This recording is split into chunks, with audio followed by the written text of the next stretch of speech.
Hi guys. Here's another great video about 6 unusual habits of the world's most creative people. Like always, we get energy and hope from your support. Please, for more help, share my channel with your friends and ask them just give it a try. Please subscribe and like the video if you like. Appreciate all your support. Zach Land. 6 unusual habits of the world's most creative people. I expend a huge amount of my time and energy writing books and articles and working to keep my company innovative. I've developed an obsession with some of history's most creative minds in the hope that I might learn some tricks to expand my own creative productivity. Some of the things I've learned are more useful than others, and some are simply too weird to try. Steve Jobs, for example, routinely sat on toilets, dangling his bare feet in the water while he came up with new ideas, and Yoshiro Nakamatsu, inventor of the floppy disk, would dive deep underwater until his brain was deprived of oxygen, then write his ideas on an underwater sticky pad. Weird ideas aside, I've developed a pretty good understanding of the habits of some of history's most creative minds. There's enough commonality between different people that I've distilled their habits into strategies that anyone can follow. 6 of these strategies stand out because they have the power to change the way you think about creativity. Give them a try, and you'll reach new levels of creative productivity. 1. Wake up early. Not all creative minds are morning people. Franz Kafka routinely stayed up all night writing, and William Styron, author of Sophie's Choice, among other bestsellers, woke up at noon every day and considered his morning routine to be staying in bed for another hour to think. However, early risers make up the clear majority of creative thinkers. The list of creative early risers ranges from Benjamin Franklin to Howard Schultz to Ernest Hemingway, though they didn't all wake up early for the same reasons. Ben Franklin woke up early to plan out his day, while Schultz uses the time to send motivational emails to his employees. For many creative people, waking up early is a way to avoid distractions. Ernest Hemingway woke up at 5 a.m. every day to begin writing. He said, "There is no one to disturb you, and it is cool and cold, and you come to your work and warm as you write." The trick to making getting up early stick is to do it every day and avoid naps, no matter how tired you feel.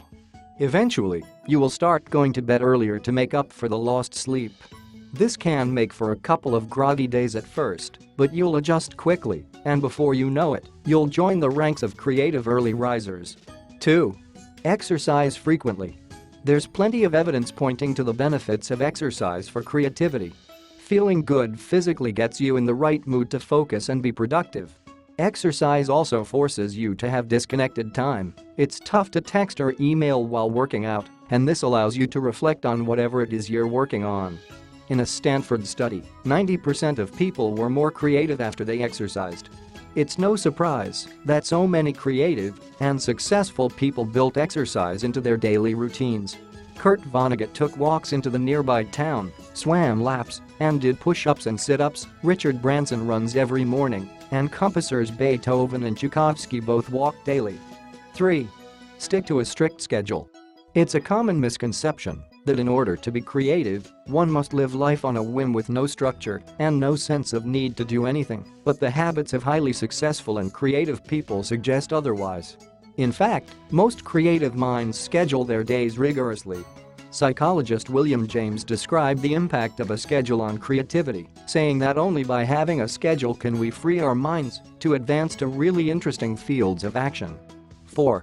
Keep your day job. Creativity flourishes when you're creating for yourself and no one else. Creativity becomes more difficult when your livelihood depends upon what you create, and you begin to think too much about what your audience will think of your product. Perhaps this is why so many successful and creative people held on to their day jobs. Many of them, like Stephen King, who was a schoolteacher, produced their breakout and, in King's case, what many consider his very best work while they still held a 9-to-5. Day jobs provide more than the much-needed financial security to create freely.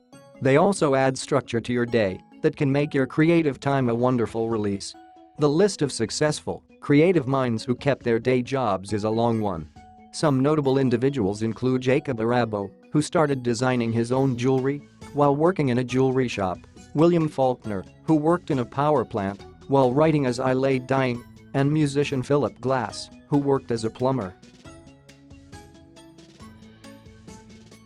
5. Learn to work anywhere, anytime. A lot of people work in only one place, believing it's practically impossible for them to get anything done anywhere else. Staying in one place is actually a crutch. Studies show that changing environments is beneficial to productivity and creativity. E.B.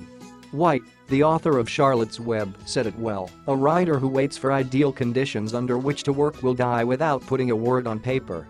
The same is true for any type of creative work. If you keep waiting until you are in the perfect place at the ideal time, the time will never come. Steve Jobs started Apple in his mom's garage, and J.K. Rowling wrote the first ideas for Harry Potter on a napkin on a train. When you have a creative idea, don't wait, put it into action as soon as you can. Recording that spark of creativity may very well be the foundation of something great. 6. Learn that creative blocks are just procrastination. As long as your heart is still beating, you have the ability to come up with new ideas and execute them. They may not always be great ones, but the greatest enemy of creativity is inactivity. Author Jodi Picoult summarized creative blocks perfectly: "I don't believe in writer's block." Think about it, when you were blocked in college and had to write a paper, didn't it always manage to fix itself the night before the paper was due? Writer's block is having too much time on your hands. If you have a limited amount of time to write, you just sit down and do it. You might not write well every day, but you can always edit a bad page. You can't edit a blank page. Picoult's comment describes all creative activity: the only way to stay creative is to keep moving forward.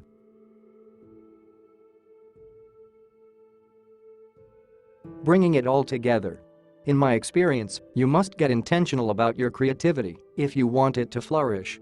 Give these 6 strategies a try to see what they can do for you.